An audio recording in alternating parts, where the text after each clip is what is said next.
ಭಿನ್ನಮತ ಶಮನದತ್ತ ಕೊನೆಗೂ ಬಿಜೆಪಿ ತನ್ನ ಚಿತ್ತವನ್ನ ಹರಿಸಿದೆ. ಈಗಾಗಲೇ ಎಷ್ಟೆಲ್ಲ ಭಿನ್ನಮತ ಆಗ್ತಾ ಇದೆ, ಯಾವ ರೀತಿಯಾಗಿ ಭಿನ್ನ ರಾಜಕಾರಣ ಇದೆ ಬಿಜೆಪಿಯಲ್ಲಿ ನೀವು ಗಮನಿಸ್ತಾ ಇದ್ದೀರಾ. ಪಕ್ಷ ಸಂಘಟನೆಯತ್ತ ಬಿಜೆಪಿ ರಾಜ್ಯಾಧ್ಯಕ್ಷ ವಿಜಯೇಂದ್ರ ಆಸಕ್ತಿ ತೋರಿಸ್ತಾ ಇದ್ದಾರೆ. ವಲಯವಾರು ಭಿನ್ನಮತ ಶಮನ ಮಾಡಬೇಕು ಅಂತೇಳಿ ಆದ್ಯತೆ ನೀಡ್ತಾ ಇರುವಂತಹ ಪಕ್ಷ. ಹೀಗಾಗಿ ಕಳೆದ ಬಾರಿ ಬಾಗಲಕೋಟೆ ಭಾಗದಲ್ಲಿ ಅಸಮಾಧಾನ ಶಮನ ಆಗಿತ್ತು. ಮಧ್ಯ ಕರ್ನಾಟಕ ಬಾಗಲಕೋಟೆ ಭಾಗದ ಅಸಮಾಧಾನ ಶಮನಕ್ಕೆ ಮುಂದಾಗಿದ್ರು ವಿಜಯೇಂದ್ರ. ಈ ಬಾರಿ ಬೆಳಗಾವಿ ವಿಭಾಗದಲ್ಲಿ ಸಮನ್ವಯಕ್ಕೆ ಸಿದ್ಧತೆಯನ್ನ ಮಾಡಲಾಗ್ತಾ ಇದೆ. ಬಟ್ ಇಲ್ಲಿ ಸಾಕಷ್ಟು ಸವಾಲುಗಳಿವೆ.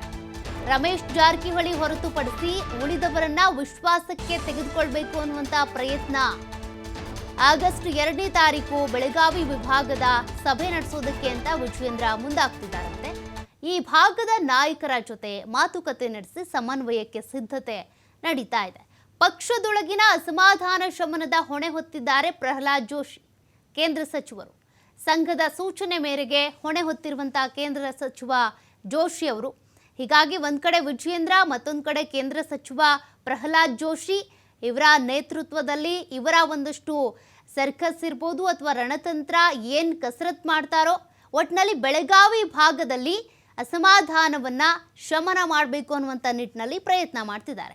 ರಮೇಶ್ ಜಾರಕಿಹೊಳಿ ಇರ್ಬೋದು, ಕುಮಾರ್ ಬಂಗಾರಪ್ಪ, ಪ್ರತಾಪ್ ಸಿಂಹ, ಅರವಿಂದ್ ಲಿಂಬಾವಳಿ, ಹೀಗೆ ಅನೇಕರು ಈಗಾಗಲೇ ಭಿನ್ನರ ಬಳಗದಲ್ಲಿ ಗುರುತಿಸ್ಕೊಂಡಿರೋದು. ಕಾರಣ ವಿಜಯೇಂದ್ರ ಅವರು ಅಧ್ಯಕ್ಷ ಸ್ಥಾನದಿಂದ ಕೆಳಗಿಳಬೇಕು, ಬಿಜೆಪಿ ರಾಜ್ಯಾಧ್ಯಕ್ಷ ಆಗ ಅವ್ರು ಇರಬಾರ್ದು ಅಂತ, ಬೇರೆಯವ್ರನ್ನ ತನ್ನಿ ಆ ಸ್ಥಾನಕ್ಕೆ ಅಂತ. ಬಟ್ ಇವರೆಲ್ಲರನ್ನೂ ಕೂಡ ತಮ್ಮ ವಿಶ್ವಾಸಕ್ಕೆ ತೆಗೆದುಕೊಂಡು ಪಕ್ಷ ಸಂಘಟನೆ ಮಾಡಬೇಕು ಅಂತ ವಿಜಯೇಂದ್ರ ಅವರು ಈಗ ತಯಾರಿ ನಡೆಸ್ತಾ ಇದ್ದಾರೆ. ಎಷ್ಟು ವರ್ಕೌಟ್ ಆಗುತ್ತೆ ನೋಡಬೇಕು.